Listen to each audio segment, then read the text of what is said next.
Wahyu Astabrata.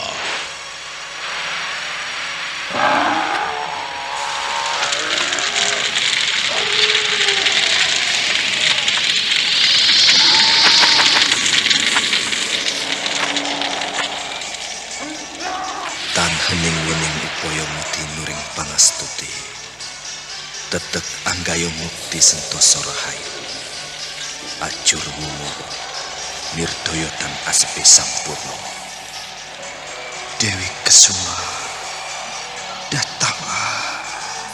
datanglah, kumohon.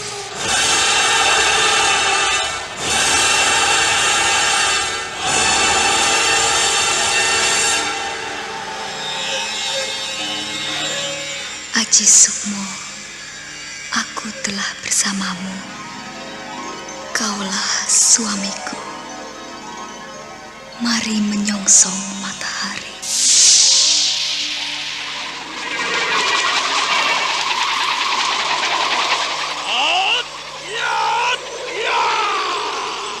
Sampur Jala Sutra.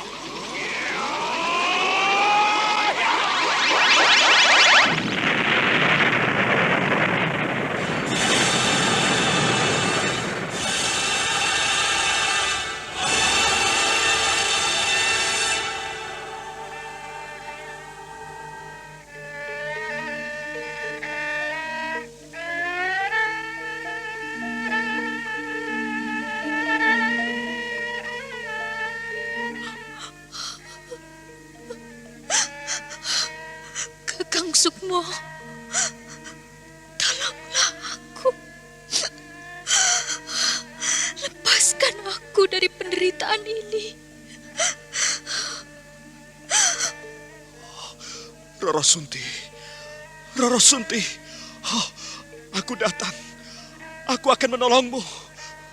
Rara Sunti!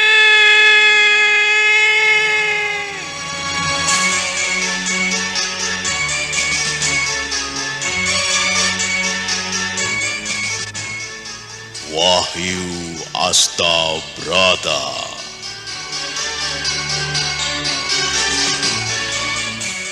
Serial Sandiwara Radio ini dipersembahkan oleh PT Swadaya Prativi. Berlatar belakang sejarah Kesultanan Mataram. Menggetarkan, mendebarkan, menggelorakan semangat, cinta, dan perjuangan umat manusia yang ingin menyibak misteri kehidupan ini.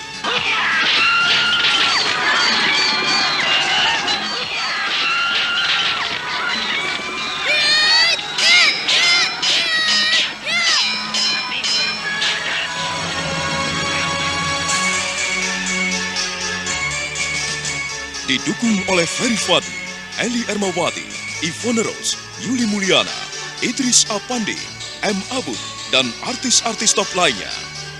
Cerita ini ditulis dan diolah oleh Bu Nergis Muriono. Pengarah cerita dan naskah Agung Bahrodi. Ilustrasi musik Hari Sabar.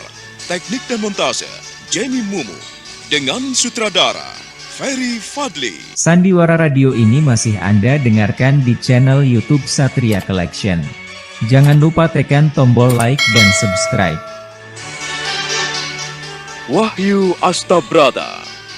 Kali ini mengetengahkan episode ketiga dengan judul Pangeran Puger Mbalelo.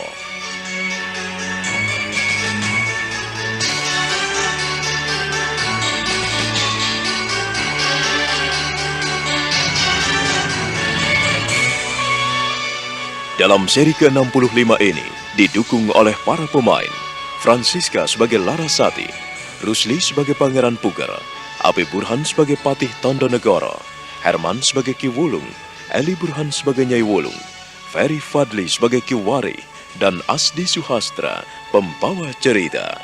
Selamat menikmati.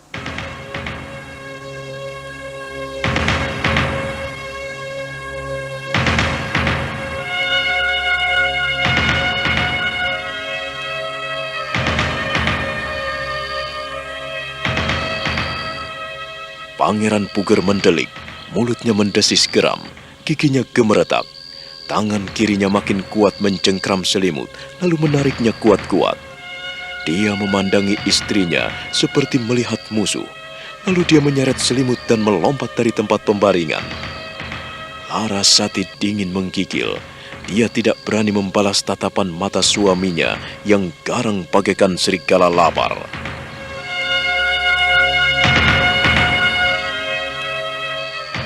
Aku sungguh tak mengerti apa yang kau inginkan, Nimas. Aku melakukan sesuatu adalah demi kebaikanmu, demi masa depan kita, Nimas. Tetapi kau tidak mau mendukungku. Kau melecehkan setiap apa yang kurencanakan. Apa maksudmu, Larasati? Apa yang kau inginkan? Apa yang kau mau? Aku tidak senang melihat perempuan cerewet. Aku ingin kau menuruti apa yang kulakukan dan apa yang kulaksanakan saat ini. Kau tidak boleh menghalang-halangi niatku, Nimas. Dan kau tidak boleh memandang enteng setiap rencanaku. Kau tahu, apabila aku bisa meraih tahta Mataram, maka kemuliaan, kebesaran ada di tangan kita, Nimas. Ada di tanganku. Kau akan ikut mulia. Kau akan ikut mujur dan anak-anak kita pun terjamin keselamatannya. Aku tidak bisa hidup di bawah bayang-bayang kaki Dimas Jolang. Tapi Kang Mas, Aku tidak mau tahu, Nimas. Aku tidak mau mengerti. Yang kuharapkan kau bisa mengerti pemikiranku, Nimas. Kau memahami apa yang telah kulaksanakan saat ini. Jangan kau sia-siakan jerih payahku dan usahaku selama ini. Demikian juga, kau tidak boleh melihat sebelah mata apa yang telah dilakukan Paman Gending dan Paman Tondo Negoro serta anak buahnya, Nimas. Kau harus paham itu, Larasati. setiap orang pasti mengharapkan dan mengimpikan hidup bahagia, hidup damai dan tentram. Tetapi Kang Mas lupa bahwa kedamaian hanya bisa diraih dengan adanya keseimbangan antara apa yang kuinginkan dan apa yang kau inginkan. Apa yang diinginkan masyarakat banyak dengan apa yang diinginkan oleh pemimpinnya. Kalau Kang Mas menghendaki kedudukan yang lebih tinggi, aku khawatir Kang Mas akan terhempas. Larasati, kau bilang apa? Apa yang kau katakan tadi, ha? Apakah kau sudah tidak waras? Aku ini suamimu, bapak dari anak-anakmu, Larasati. Kau bilang aku tidak waras, ha? Kang Mas Puger, Kang Mas. Aku takut sekali, Kang Mas. Aku seorang wanita. Aku bisa bicara dengan hati dan perasaanku. Aku juga bisa bicara dengan akal dan pikiranku. Kang Mas, nampaknya kau sulit sekali menerima jalan pemikiranku.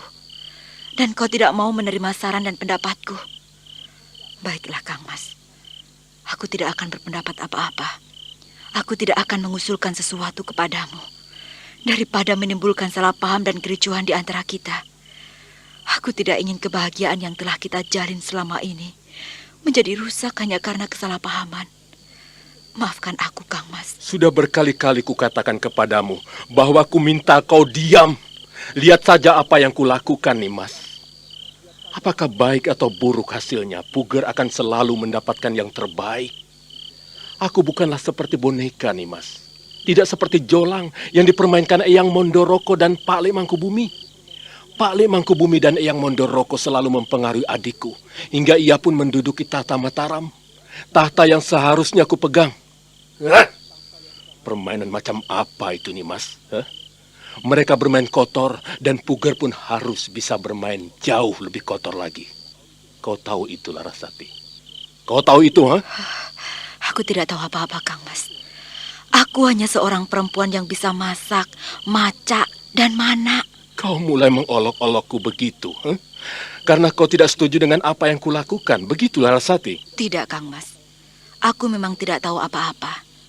Orang yang tidak tahu apa-apa lebih baik tidak usah berbicara dan tidak perlu berkomentar. Kau semakin membuatku marah dan jengkel sekali, Larasati. Kau tidak imbang, tidak bisa mengimbangi apa yang kupikirkan, ha? Aku menjadi benci. Kang Mas benci padaku? Iya, aku benci kepadamu. Aku tidak mengharapkan seorang istri cerewet. Kau sekarang banyak bicara, Larasati. Tidak mau mendengarkan apa yang kukatakan dan selalu mencemooh apa yang kurencanakan. Rencana ini rencana besar, Nimas, untuk masa depan kita bersama. Tetapi dengan gampang kau mengutukku dan mendoakan yang buruk kepadaku. Sekali lagi aku minta maaf, Kang Mas. Aku hanya perempuan lemah yang bodoh dan tidak bisa berpikir apa-apa. yang tidak bisa menyumbangkan sesuatu kepadamu. Maafkan aku. Maafkan Larasati. Kumohon kau tidak marah. Aku takut jika kau marah, Kang Mas. Aku tidak marah kepadamu kalau kau tidak menjengkelkan. Kata-katamu menusuk dan kau seakan membutakan matamu. Tidak mau melihat siapa suamimu, siapa Pangeran Puger. Sandiwara radio ini masih Anda dengarkan di channel YouTube Satria Collection. Jangan lupa tekan tombol like dan subscribe.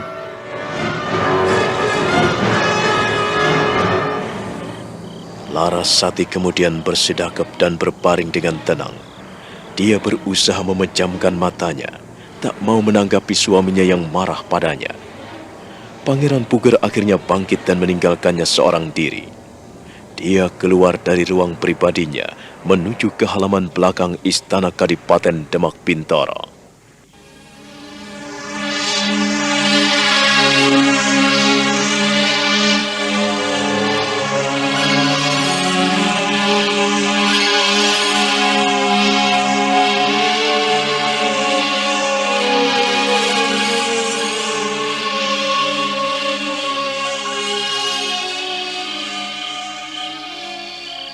Ada apa, Ger?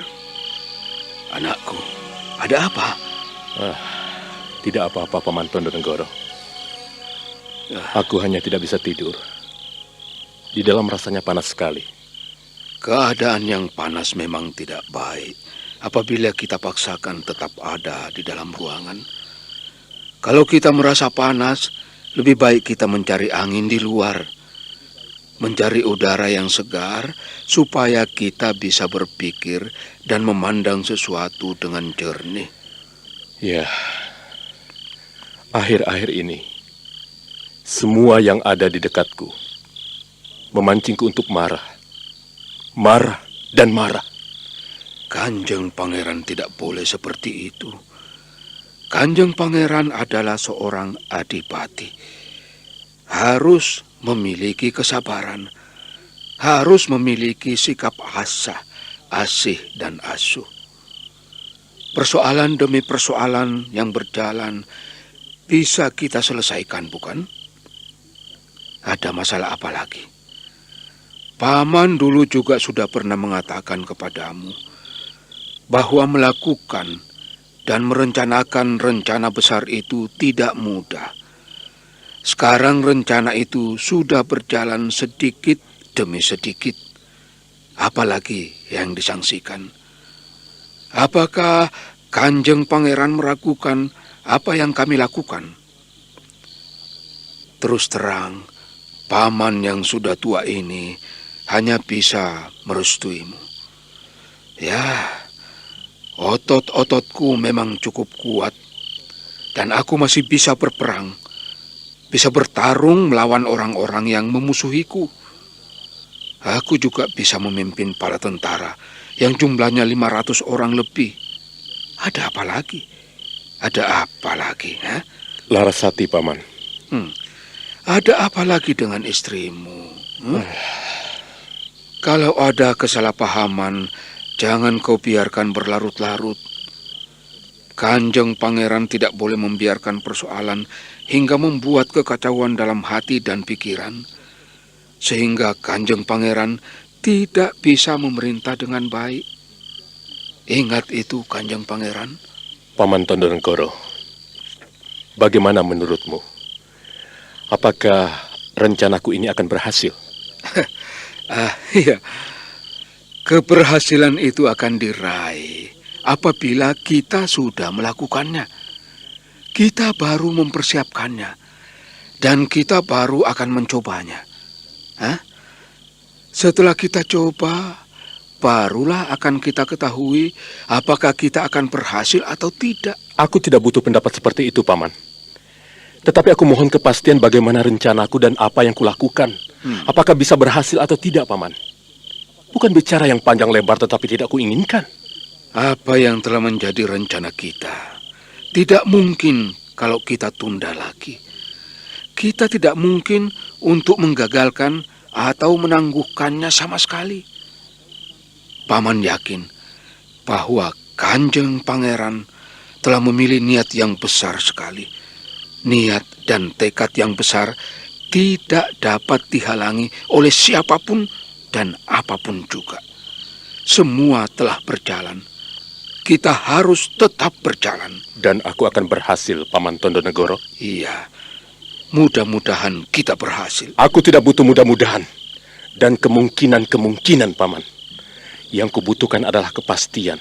Kepastian bahwa kita tetap berhasil dan akan berhasil.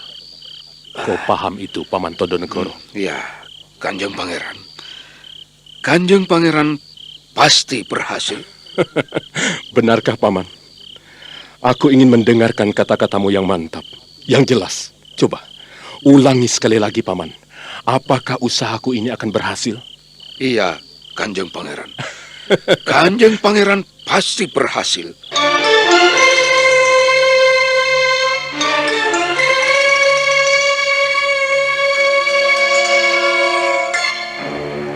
Pangeran Puger sedikit lega mendapat penghiburan dari Patih Tondonegoro, lelaki tua yang membimbingnya dan mengasuhnya sejak Pangeran Puger kecil. Patih Tondonegoro memandang bekas momongannya itu dengan hati prihatin.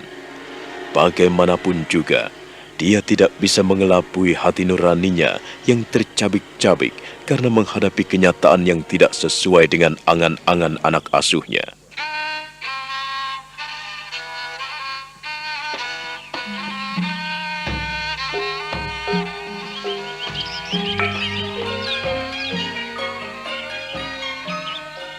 Sementara itu, Nini Warih yang ada di desa Karanganyar belum juga menemukan Sukmo putranya.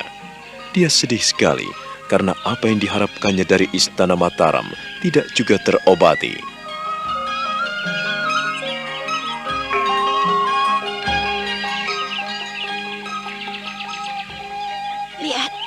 Lihatlah Nini, bilik Sukmo, lihatlah. Lihatlah bilik anakmu. Coba lihat apa yang tergantung di seluruh sudut kamarnya. Apa yang diselipkan di dinding-dinding itu, ayo lihat. Sukmo, Aji Sukmo. Oh, kau benar-benar bertekad untuk menjadi seorang pendekar, anakku. Tak ada yang bisa mencegah kemauan dan keinginan anakmu. Tidak ada, Nini. Anakmu memiliki kemauan dan tekad yang besar. Lihatlah, hampir semua benda pusaka ada di dalam kamarnya. Berapa puluh jumlah keris pusaka yang didapatkannya dari tempat-tempat yang angker dan wingit. Ia tidak pernah takut. Kalau ia pulang dari bepergian, ia selalu membawa pusaka baru. Aku dan kakeknya hanya bisa menggeleng-gelengkan kepala. Kakek dan bapaknya tidak pernah seperti itu. Tetapi menghadapi Aji Sukmo, aku benar-benar kewalahan. Anakku, siapakah yang ditirunya, Nek? Siapa? Aku tidak pernah bermimpi punya anak sebandel dia. Kakeknya keras, tetapi juga bisa mengatur segala sesuatu. Kalau kebandelan, mungkin menurun darahku. Tetapi kakek dan bapaknya tak kulihat memiliki kebandelan seperti itu. Tidak. Anakmu memang aneh. Cucuku memang aneh, Wari. Kalau aku hendak mencarinya, kemana ya, Nek? Dapatkah aku menemuinya? Aku ingin sekali bertemu dengannya, Nek. Katakanlah padaku. Aku ingin tahu. Aku juga tidak tahu, Nduk. Entah kakeknya. Sebab dia jauh lebih dekat dengan kakeknya daripada aku. Di mana kakek? Aku ingin bicara dengan kakek, Nek. Ia ada di kali, mencuci bambu, merendam bambu. Ia akan memperbaiki kandang kambing yang sudah lama berantakan. karena tak ada yang mengurusnya. Ia merendam bambu di Priki, Nek. Di Priki bawah sana. Iya, dia ada di Priki. Tak jauh dari Priki, ada sungai yang mengalir deras. Dan ia membuat blumbangan di sana untuk merendam bambu yang akan digunakan untuk membuat kandang. Kalau aku ke sana, apakah aku tidak mengganggunya, Nek? Kesanalah. Ia pasti mengerti kedatanganmu. Mengerti perasaanmu.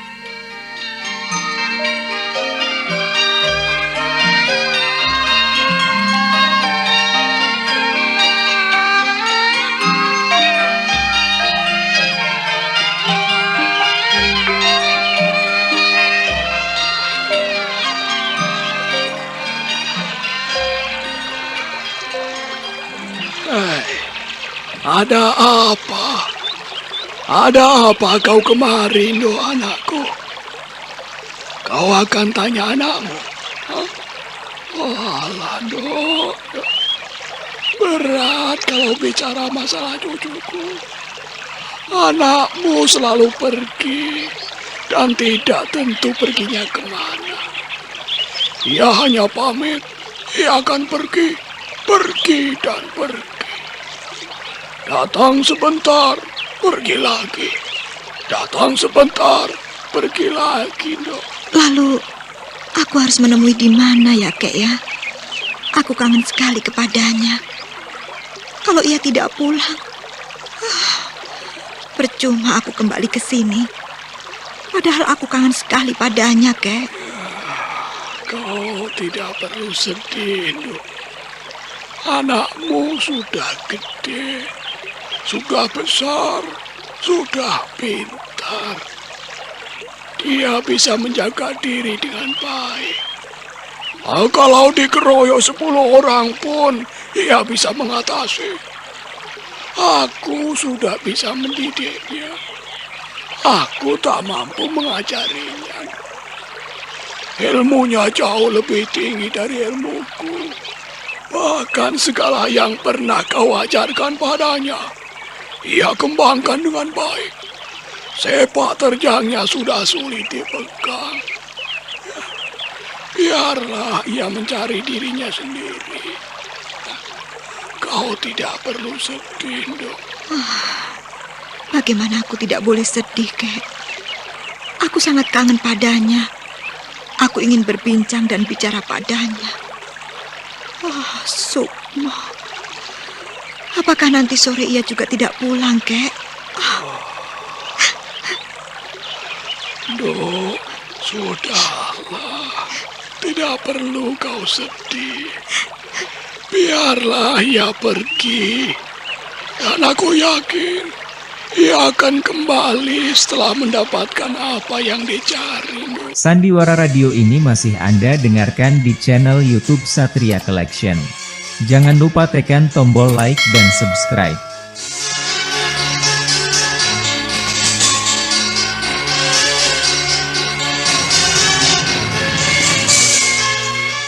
Ki Wulung nampak ikut sedih dan prihatin melihat Nini Warih yang gelisah dan dilanda duga memikirkan Aji Sukmo yang tak pernah diam di rumah. Nini Warih duduk di atas batu sambil mencabuti rumput-rumput liar dan bunga-bunga ilalang yang ada di dekatnya. Sementara Ki Wulung kembali sibuk merendam bambu-bambu yang akan digunakan sebagai kandang domba. Nah, bagaimana kisah selanjutnya? Saudara pendengar, silahkan menunggu seri berikutnya dalam serial Wahyu Astabrata ini. Sampai jumpa.